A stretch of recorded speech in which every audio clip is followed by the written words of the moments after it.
What's up guys, welcome back to my channel, and today I'm gonna be doing a video about these braids, obviously, but I'm in a different back room right now. I'm in my room.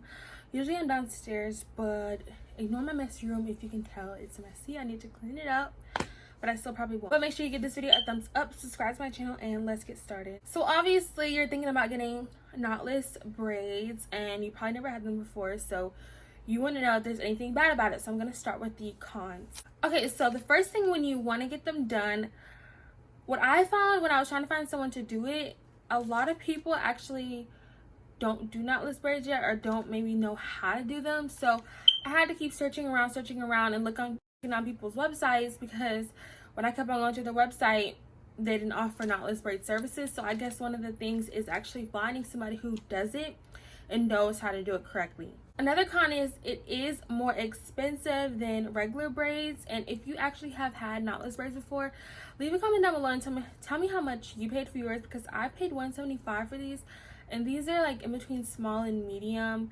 But I actually seen somebody else for small of these were charging $425, and that's too much. And then I seen someone else was charging, everyone's was in the 200 range for the medium ones. And of course, you know, large or jumbo would be less, and then small would be more. I did read a lot of people say that they take longer to install.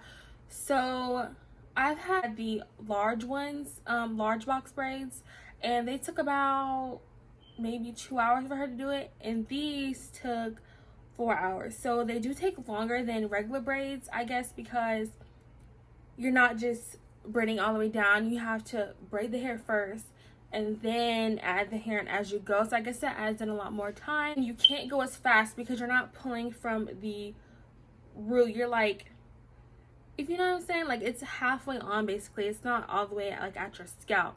Another thing is they don't last as long as regular box braids, because like I said, if you can see, you're not actually pulling from the root. I just got these done like last week. Actually, it's your hair, so there's space. It's your regular hair, and then it's the fake hair that you're adding in. So it's already kind of giving it an opportunity to become looser, because it's not on your scalp like the other one is. So it doesn't last as long, but I did read that some people's last 2 months, and this is my first time having it. So, but I feel like mine will maybe last like a month or so, because I don't like to keep braids in for that long. But I've only had braids twice, so I'm not really used to it. Another con for me personally was these braids are heavy for me, especially when I put it in a ponytail. But I did read some other people say that they're not as heavy for them. So maybe it's just because I'm not used to having braids. So if you're not used to having braids, it'll probably be heavy for you because you're not used to all this weight on your head.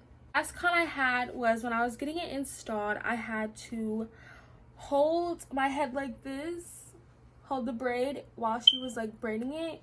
I'm not sure if that was just only my stylist, but let me know if you did that too, like you had to hold it while she was braiding it. And it's because they don't want to pull your hair out when they're braiding it. So to the pros, finally, the number one thing I would say is why I love these braids is because they did not hurt at all.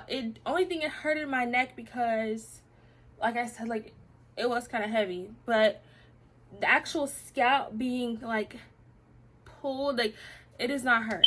Also, since it's not coming from your scalp, and some people braid really tight, so that does cause breakage because your hair is not used to being pulled and tugged that much.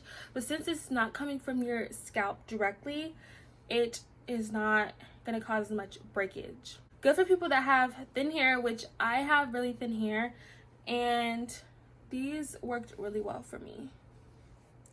Like I said, these are like in between small and like medium, and you can do the same styles you can do with the regular box braids, but I don't like to do styles with mine because I wouldn't recommend like pulling these and like twisting your hair all about, because in the time it would last. But overall, I would say I'm really glad I got these knotless braids, because number one, it does not hurt. Number two, they're really cute, and it's supposed to look like it's coming from my scalp. Let me know, because I don't know. But that is it for this video. Leave a comment down below if you think you're gonna get these braids, because I want to see. I'll see you guys in my next video.